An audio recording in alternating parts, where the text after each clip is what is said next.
then appears in a different area.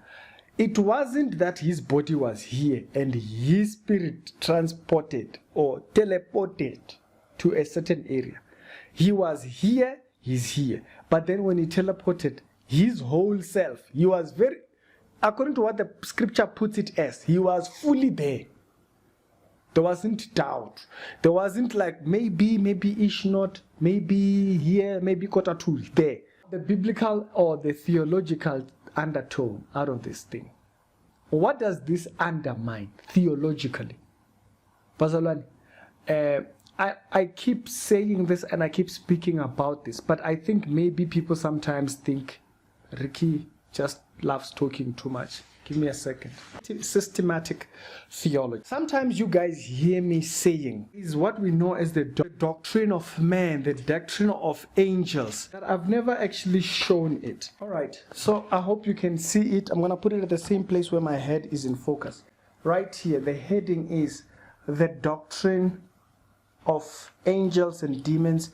Then the next one is the doctrine of man. It's part of systematic theology. They teach you all these aspects about the human nature in which God created us in. In page 39, okay? In page 39 on the Lord's transcendency, this is what it says. It says, in theology or philosophy, there is a common distinction between God's transcendency and eminence, and roughly God's transcendence means that he is up here, he is up there, and means that he is down here.